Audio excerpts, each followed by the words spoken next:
France Bleu Maine, 10h-11h, on cuisine ensemble. Sophie Elie, Emmanuel Bordeaux. Bonjour à toutes et à tous, bienvenue à table, on cuisine ensemble sur France Bleu Maine. On partage des recettes, des savoir-faire, des expériences et des voyages, Emmanuel. Et des pays, la Grande Caraïbe avec au programme ce matin, Cuba, Saint-Martin, petit tour aussi en Jamaïque. Qu'est-ce qu'on mange finalement là-bas? Les réponses dans cette émission. Absolument, et si vous êtes allé voyager dans ce secteur du globe, vous n'avez pas pu oublier, venez partager vos recettes avec nous. Vos questions, vos recettes, votre avis, appelez-nous 02 43 29 10 10. On cuisine ensemble sur France Bleu Maine. Mais avant de partir dans les Caraïbes, on va saluer quand même le traditionnel concours des rillettes de Mamers. Avec, je vais donner juste les gagnants dans les deux catégories reines, celle de boucher-charcutier. Donc Olivier Aubert à Sablé-sur-Sarthe pour la catégorie boucher-charcutier. Et puis en charcutier, c'est Monsieur Buret à Saint-Rémy-des-Monts. Mais il y a plein de gens qu'on connaît aussi pour les médailles d'argent, notamment Patrick Lehoux, voilà. Monsieur Bergère, Monsieur Omaille aussi en médaille de bronze cette année. On fera une petite spéciale, je pense, jeudi autour de tout ça. Très bien, ça c'est 100% sartois bien sûr, et nos invités, s'ils sont sartois, aiment beaucoup voyager. Nous avons le plaisir d'avoir avec nous ce matin Jean-Marc Vollet. Bonjour Jean-Marc. Oui, bonjour. Ancien prof de cuisine, passionné de gastronomie française et du monde. Et Vincent Fauché. Bonjour Vincent. Bonjour. C'est le Saint-Jacques à Torigné-sur-Dué. Ils reviennent tous les deux de voyage, Emmanuel. Voilà, alors Vincent était au Maroc, mais Oui, je lui ai demandé de lui parler de Saint-Martin parce qu'il y a travaillé quelques années. Et puis Jean-Marc, vous êtes parti à Cuba, alors pas une semaine comme ça, aller-retour dans un resort, mais vous avez pris sac à dos et vous avez découvert cette île qui est assez fascinante. 4 semaines en sac à dos et en évitant surtout ce que les gens connaissent, c'est-à-dire Varadero, qui pour les Cubains n'est pas Cuba. D'accord. Ils nous disent que là-bas, il n'y a pas de Cubains.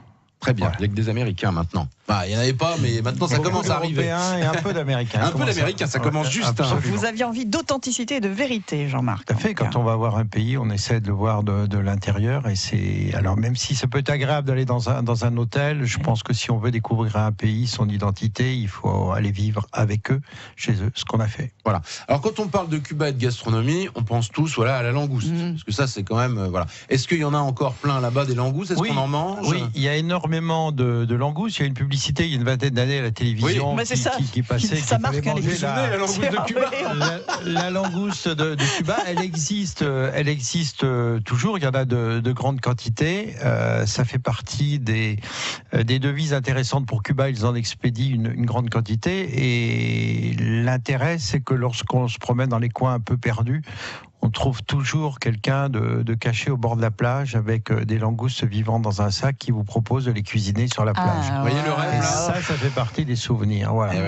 C'est extraordinaire. Ouais. Cuisiner de la façon la plus simple possible, Ah oui, j'imagine. rien du tout. Il n'y a pas de sel et rien du tout. Il coupe les langoustes devant vous. Il récupère quelques noix de coco un peu séchées qu'il fait brûler. Il a une petite plaque en fer avec lui qui pose directement sur la braise et il pose comme ça ses langoustes et vous les dégustez immédiatement. Alors il n'y a rien, c'est absolument nature, mais elles rendent tout doucement leur jus. Et je peux vous dire qu'avec les doigts au bord d'une mer, c'est ça. C'est pas que de la cuisine, c'est tout ce qu'il y a autour. Voilà, exceptionnel. c'est aussi Cuba, c'est d'aller un petit peu en dehors des hôtels et puis des restaurants où d'ailleurs on mange pas très bien. La langouste n'est pas un mythe en tout cas. Non, c'est pas un mythe, il y en a toujours en quantité et c'est très bien. Et ça ne coûte pas cher si on la mange dans les restaurants où ils la font pas trop mal, parce que certaines l'assassinent, puisqu'ils la jettent dans l'eau bouillante ils l'oublient un petit peu, donc ils vous la ressortent un peu, l'impression de manger du coton. Une part de langouste, quand je parle d'une part de langouste, c'est une assez belle langouste coupée en deux, ça coûte environ 8 cucs, ce qui fait 7,80 € à peu près. Voilà. Incroyable. Imaginez le prix d'une langouste dans un restaurant en France. Des images plein la tête, des recettes évidemment à suivre avec nos invités. Souvenirs de l'île Saint-Martin avec vous, Vincent. Oui. C'est une petite île, je vais en aller voir ce matin. C'est un petit caillou. C'est pas très grand. Je suis resté 3 ans. 3 ans tout de même. Effectivement, ces gens de parties au bord de la plage, je les faisais moi-même personnellement parce que j'habitais une petite case créole au bord de la baie de Grand Case. Ce que je travaillais à Grand Case, et effectivement, nos soirées, on les passait à creuser des trous dans le sable, à poser un peu de braise et acheter de la langouste à mon fournisseur Fabien, que je salue. Oui, il nous écoute sûrement là-bas, certainement ce matin. Alors, il y a des chances. Hein. Un mec extraordinaire et qui nous vendait le kilo de langouste entre 7 et 8 $. Voilà. C'est le plaisir aussi de ces pays où la pêche arrive au bord de la plage et on mange tout de suite. Hein. C'est ça le secret aussi du goût de ces aliments qui sont formidables. Cuisine des Caraïbes, ses spécificités, puis les diversités selon les endroits où on se trouve évidemment. C'est ce matin sur France Bleu Maine. 10h-11h. Emmanuel Bordeaux, Sophie Elie on cuisine ensemble sur France Bleu Maine. Cuisine des Caraïbes avec Jean-Marc Vollet, Vincent Fauché. Ce matin, il y aura un cadeau en cours d'émission. On vous posera une petite question pour vous offrir un très joli cadeau à l'occasion de la Saint-Valentin, Emmanuel. Oui, offert par le Palais d'été au Mans avec une recharge de 100 grammes de thé noir aux agrumes, 2 livres, un mug, un photophore, une boîte de thé, une boîte d'infusion tropicale, une pochette de voyage, Palais d'été, des échantillons de thé. Tout ça, c'est pour vous. On posera peut-être une petite question. Oui, bien sûr. Et puis un voyage à Cuba à gagner. Oui, non, c'est pas prévu encore. Non, c'est pas marqué dessus. C'est pas grave. C'est dommage. Ça viendra peut-être. On fait pas de thé à Cuba, de toute façon. Il en revient, Jean-Marc Vollet. Pas de thé du tout à Cuba. Du café. Beaucoup. Oui, en revanche, évidemment. Excellent café. De retour de Cuba, Jean-Marc, on parle de cuisine des Caraïbes en général. Vous qui vous intéressez justement à l'histoire de la gastronomie, comment peut-on définir cette cuisine globale, évidemment? Alors, il y a des spécificités selon les îles, évidemment, mais que dire sur cette cuisine? Moi, au niveau des Caraïbes, je suis allé uniquement à Cuba et puisqu'on était 4, on a pénétré à l'intérieur de l'île et on a essayé de voir comment les gens vivaient. Alors, il n'y a pas de gastronomie à Cuba, ça se comprend facilement parce que d'abord, il y a peu de produits et jusqu'il y a encore quelques années, les gens n'avaient pas le droit de consommer ni langoustes, ni poissons, ni crevettes. C'était réservé uniquement aux touristes. Voilà, et les mangues aussi. Il ne reste pas grand-chose. Un autre exemple aussi, c'est-à-dire que des gens disaient là-bas, il y a énormément de champs de manguiers, c'est pas l'époque, mais quand les manguiers produisent, les gens n'en ont pas, c'est-à-dire qu'ils n'ont pas le droit d'en acheter, tout est expédié en particulier sur l'Allemagne, et ils nous disaient, si on veut manger des mangues, il faut avoir quelqu'un qui a un petit jardin, et il faut obligatoirement habiter la campagne pour pouvoir goûter les mangues. Donc il y a peu de produits à leur disposition à Cuba, si ce n'est le poulet, bien sûr, qu'on trouve partout, de mauvaise qualité, le porc, qui savent pas bien cuisiner, je suis un peu critique, mais je veux dire, c'est un retour de voyage. Je pourrais citer comment ils cuisent le porc, c'est un peu une catastrophe. Et puis la base de leur nourriture, comme un certain nombre de pays d'Amérique du Sud, c'est le riz et les haricots noirs, et que là-bas ils mélangent. Mais ils ont peu de produits à disposition, et donc c'est une cuisine un petit peu triste. Et tous les restaurants proposent un peu la même chose. Il était très difficile de trouver un restaurant où on mangeait des choses un peu différentes. Il n'y a pas de dessert non plus. Il n'y a qu'un seul dessert qui est national, ce qu'ils appellent le flan, qui est un flan. Tout simplement, c'est une crème renversée, mais qui est faite à base de lait concentré sucré, qui donne une consistance assez intéressante au produit. Mais il n'y a quasiment pas de lait autrement. Le lait est en poudre ou en concentré. Vincent, Saint-Martin, c'est pareil. Il n'y a pas une grande gastronomie sur cette île. Non, il a très bien dit. En garniture, il y a toujours du riz. Par contre, il y a des choses assez sympas. Moi, pas dans notre restaurant, parce que notre restaurant, c'était. Oui, c'est ça, c'est pas représentatif. C'est pas du tout représentatif. Certes, il y avait du filet de bœuf, mais bon, c'est ce qu'on avait beaucoup de clientèle américaine, donc. Voilà la raison. Mais par contre, quand j'étais en congé, je me baladais à droite et à gauche. Au fur et à mesure, on connaît des gens. C'est souvent des grillades, des grillades chez les doudous. Alors c'est les doudous, elles font ça sur le bord de la plage. Je mangeais souvent ça, du poulet grillé avec des épices cajun. Ça, c'est sympa. Je l'ai ramené de là-bas. Je m'en sers souvent. Je fais mes mélanges moi-même maintenant en cuisine. Des langoustes grillées, du poisson grillé. Et il y avait deux choses que j'ai retenues. C'est les wassous, c'est des crevettes d'eau douce, des gambas d'eau douce qui étaient sympas. Et le lambi. Le lambi, c'est quoi ça ? Le lambi, c'est le gros coquillage, vous savez, où on écoute le. D'accord, le son de la mer. On souffle dedans. Voilà, alors ça, c'était pas mal. Ça ressemble un petit peu, ça se rapproche un petit peu de l'ormeau. Ils le sortent, ils le battent, ils font un ragoût avec tomaté, ils mangent avec du riz. C'est un peu relevé, c'est sympa. Ça va pas être mal. Ça me plaît, ça. Qu'est-ce qu'on se fait comme petite recette ce matin ? Je sais pas, plein de choses. D'accord. On le saura dans quelques minutes. Non, mais je vais faire du poulet parce que c'est vrai que voilà. Oui, c'est vrai que en Caraïbes, quand on regarde un petit peu, la viande de base, ça reste quand même le poulet. Il y a le poisson, et puis évidemment de la pêche, et puis le poulet. On va choisir un bon poulet, nous en revanche. Oui, on va prendre un poulet de loué, nous on a ça. Allez, et puis on prendra les épices de là-bas. 10h-11h. Emmanuel Bordeaux, Sophie Elie on cuisine ensemble sur France Bleu Maine. Cuisine de Cuba, cuisine de l'île Saint-Martin, cuisine des Caraïbes ce matin avec Jean-Marc Vollet et Vincent Fauché. Place aux recettes, messieurs, avec ou sans épices, selon l'endroit où on a voyagé. Justement, Ouais, pas alors d'épices ça, à oui, Cuba. incroyable. Vous venez de nous l'apprendre, Jean-Marc, on était Alors, il très n'y a pas étonnés. d'épices à Cuba, ils sont pas d'épices. On le disait tout à l'heure, ils ont extrêmement peu de produits à disposition. Ils sont restés sur, il faut savoir qu'entre 90 et 92, ils ont frôlé la famine et que la population avait perdu 30% de son poids dans ces années-là, lorsque l'URSS les a laissés tomber. Et ils ont aujourd'hui, il y a assez peu d'importations. Ils n'ont pas les moyens de faire venir les épices. Et pourtant, il y a des pays qui sont tout près, qui pourraient envoyer. Donc, ils ont une cuisine assez fade, quoi. Et puis, en plus, les habitudes alimentaires fait qu'on voit jamais les gens réunis autour d'une table comme chez nous. Ils mangent beaucoup d'aliments frits, ils passent tout dans la friture. Et on prépare, mais les gens mangent quand ils ont envie de manger. Les enfants mangent à des heures totalement désordonnées. C'est comme ça. Voilà. D'accord. Vincent, des recettes qui viendraient de Saint-Martin, des choses un peu simples. Avec des qu'on épices, là. on peut faire ici en Sarthe, toujours pareil. Ah ben une petite sauce chien par exemple, on peut mettre ça avec, on peut avoir de la langouste ici. Moi j'en faisais de la sauce chien, c'est simplement de l'huile d'olive, du sel, du poivre, du jus de citron vert, des échalotes ciselées, du persil haché et des piments oiseaux frais. D'accord. Coupé en petits morceaux, on laisse mariner tout ça pendant 24 heures. Il faut qu'il y ait beaucoup de matière dedans, pas trop de liquide, je dirais. Et on sert ça, on mange ça avec notre petite langouste. D'accord, et ça peut se manger avec autre chose, de la viande aussi, la sauce chien? Pourquoi ou plus pas, poisson? mais plutôt plus poisson. Plus poisson, d'accord. Si on n'est pas sur la langouste, on peut prendre un autre poisson, voilà, qu'on va plutôt faire griller. Bien sûr, des gambas par exemple. Gambas. Des petites crevettes sauvages. Et elle bien. est très pimentée, la sauce chien, si on la mange vraiment Ça telle qu'elle dépend est faite. de la quantité de piment oiseau Oui, qu'on c'est met. ça. Voilà. C'est le piment oiseau. Alors, il y a une autre épice qui est sympa comme tout, on peut faire ça à la maison, l'épice cajun qui est pour faire mariner du poulet, du veau, tout ce que vous voulez pour les grillades.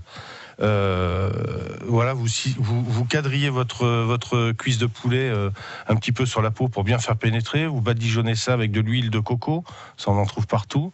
Et le mélange d'épices cajun, une cuillère à soupe de paprika, une cuillère à soupe d'origan séché, une cuillère à soupe de thym séché, 2 ou 3 piments oiseaux séchés en broie. Alors ça envoie, hein. Attention. Voilà. Piment oiseau, c'est pas le plus fort, mais... Une cuillère à soupe d'ail séché, ça on en trouve, de l'ail séché, on le concasse un petit peu, et une cuillère à soupe de sel. D'accord. De sel, un peu de poivre, moi j'y rajoute du gingembre, un tout petit peu, une pointe de cumin. Vous badigeonnez ça par exemple sur des pavés de thon, c'est délicieux, sur une pomme écrasée avec de l'ail et du persil, de l'huile d'olive, c'est délicieux. Très bien. Jean-Marc, une petite recette vite fait? On peut parler des cocktails, je ne sais pas si c'est considéré comme une recette, parce que si on y mange moyennement bien, les cocktails sont assez extraordinaires, parce qu'ils ont des rhums, voilà, c'est la force de Cuba, et ils sont extrêmement doués, ils sont les inventeurs du mojito. La pina colada, ils se la disputent avec d'autres pays, mais le rhum de Cuba est un rhum particulier. D'abord, quand on arrive, on est un peu surpris si on a l'habitude de nos rhums Guadeloupe, etc., pas du tout les mêmes parfums, pas du tout le même goût. Et en particulier, il faut une pina colada. La pina colada, donc, c'est le rhum avec la noix de coco et puis le jus d'ananas. Et ils ont une particularité dans certains bars, c'est plutôt que d'utiliser le lait de coco, ils utilisent une glace à la noix de coco, ce qui donne, en la mixant, ce qui donne une onctuosité au cocktail. Et ça, c'est extrêmement sympathique.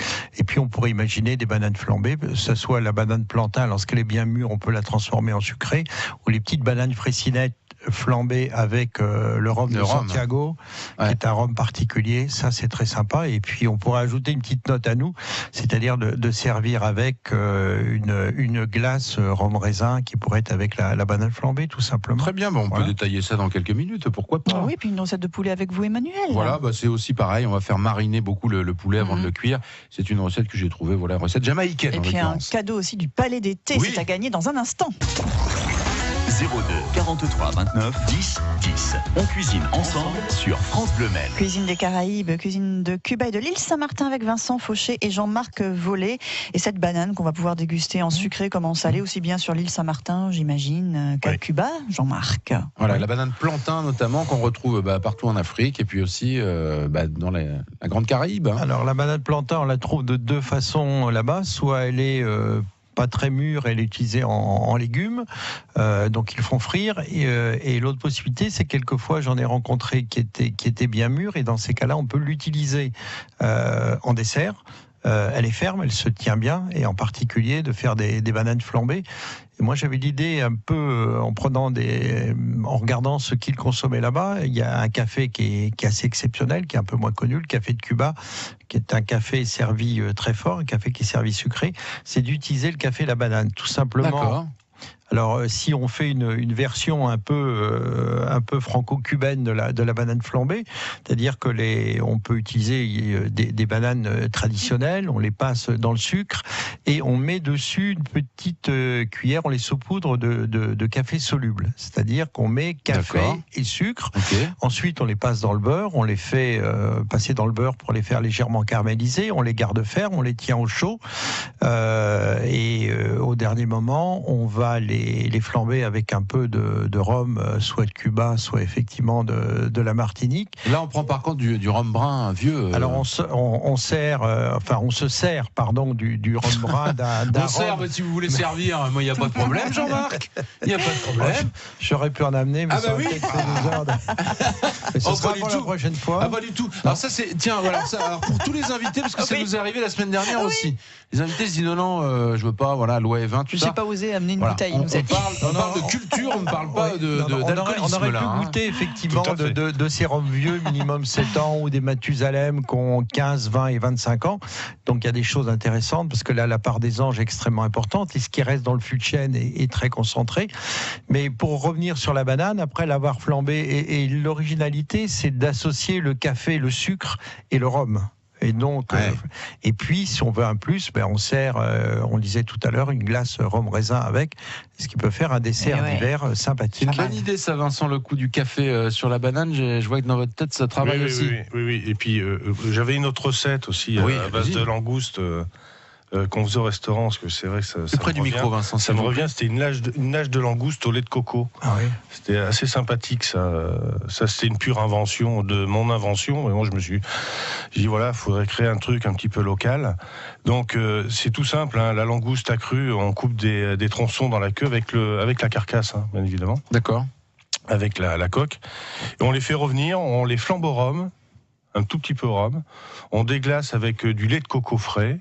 On rajoute une pointe de curry, un jus de citron vert, quelques petits morceaux un petit peu plus gros d'1 centimètre d'ananas dedans qu'on laisse pocher dedans. D'accord. On laisse épaissir la sauce. On servait ça avec du riz en accompagnement. C'est fantastique. Très très bon ça. Et c'est très simple à faire. Excellent. Votre poulet, Emmanuel, alors en 30 secondes. Bon, alors c'est pareil, c'est le côté marinade du poulet. On va frotter les morceaux de poulet avec du citron vert. Alors, je sais pas, j'imagine évidemment qu'à Cuba, le citron vert, par contre, il y en a partout. Hein, parce que il y en a partout. Le célèbre Morito, c'est fait quand même. On trouve dans les cocktails, mais pas dans la cuisine, bizarrement. Donc là, on en trouve en Jamaïque aussi du citron vert. Donc on va bien frotter les morceaux de poulet pour bien imbiber la chair comme ça de citron. On va déposer ce poulet dans un grand saladier, et puis on va y rajouter un peu comme Vincent faisait tout à l'heure, c'est-à-dire gingembre râpé. On peut rajouter des poivrons, échalotes, oignons, de l'ail. Pas de tomates en ce moment, c'est pas la saison, mais on peut saupoudrer un peu de thym.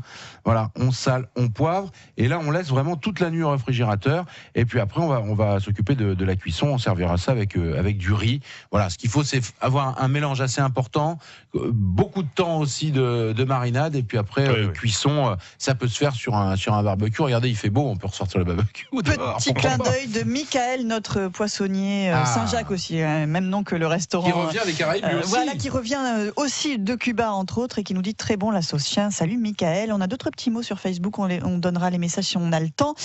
Question. Assortiment pour les amoureux offert par le Palais d'été au Mans. La recharge de 100 grammes de thé noir aux agrumes. 2 livres signés François-Xavier Delmas, qui est l'inventeur du Palais d'été, qui est un chercheur de thé, qui est un mec extraordinaire, qui était venu dans cette émission d'ailleurs, on en est fiers. Un mug, un photophore, une boîte de thé des concubines, 30 grammes. Ouh. Une boîte d'infusion jardin tropical, une pochette de voyage palais d'été, des échantillons de thé, tout ça c'est pour vous. D'excellent thé. Avec la question, Sophie. La question que voici, Cuba est-il ou non le pays des épices?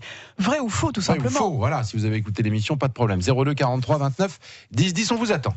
10h, 11h, Emmanuel Bordeaux, Sophie Elie on cuisine ensemble. sur France Bleu Maine. Un magnifique coffret cadeau du Palais d'été à l'occasion de la Saint-Valentin. Et c'est peut-être Annie qui va repartir avec. Bonjour Annie. Bonjour Annie. Bonjour. Alors Annie, ça tombe bien parce que vous aimez justement les produits du Palais d'été, Annie. Ah oui, on adore, oui. Ah ouais, c'est de la qualité. C'est sélectionné, attention. Voilà. C'est des vraies feuilles de thé dans tout ce qu'on retrouve au Palais d'été, parce que souvent, voilà, sur les marques qu'on retrouve en supermarché, c'est de la feuille broyée de moins bonne qualité. Non, là, c'est du vrai thé. Y a-t-il du thé à Cuba en revanche? Non. Mais y a-t-il des épices? Cuba, oui ou non, pays des épices, Annie? Non plus. Eh ben non, hein, vous Bien. avez bien écouté Jean-Marc Vollet, Eh bravo. oui. On a été surpris d'ailleurs Oui, par ça, absolument. tous autour de la table. On pensait, voilà, évidemment, la Caraïbe, les épices, et ben pas du tout, il n'y en a pas. Voilà, et c'est assez pauvre comme cuisine, a priori, et pays en général. Et ben bravo Annie, vous On est ravis repartez de vous avec faire ce ce coffret. cadeau, Annie. Merci. Bonne Et journée bravo. à vous, à très bientôt, au revoir. Et au revoir. Demain, on vous offre La à nouveau. petite, oui, toute la semaine, hein, c'est à gagner. La petite minute info de nos invités. La Saint-Valentin, justement, j'imagine que vous la préparez aussi au Saint-Jacques, Vincent. Oui, tout à fait, avec un peu de truffe, un peu de langoustine, un peu de Saint-Jacques. Et beaucoup Du d'amour. veau, des riz de veau et beaucoup d'amour. Voilà, il reste des places encore un peu au Saint-Jacques. Vite, dépêchez-vous. Dépêchez-vous. Il on va vous rester une laisse, quinzaine de places. Mais On allez, laisse les infos évidemment sur francebleu.fr si vous avez envie de vous faire un super resto pour la Saint-Valentin au Saint-Jacques. Jean-Marc, prochain voyage, parce que vous bougez beaucoup évidemment, que ce soit à l'étranger ou même en France. Je crois que Vous c'est avez Brett prévu Lépin, quoi, là, pour bientôt prochain voyage à Brett Lépin. On est revenu et la température était très inférieure à celle qu'on a quittée à Santiago. Ah oui, vous avez combien? Il faisait entre 34 et 35 lorsqu'on a quitté Santiago. Effectivement. Il y a 10 degrés d'écart entre La Havane et Santiago. À La Havane, il fait moins chaud. Prochain voyage, c'est pas le dernier, c'était l'avant-dernier, c'est la Nouvelle-Zélande. Ça reste peut-être, je sais pas, le Canada, on verra, ou la Laponie, je sais pas. D'accord. Ah, Nouvelle-Zélande, on va nous en parler un peu. ouais, Alors j'y suis allé, hein, il y a 2 ans, j'ai passé un mois en Nouvelle-Zélande. Ah oui, on va Loué un reparler. camping-car et on mange pas.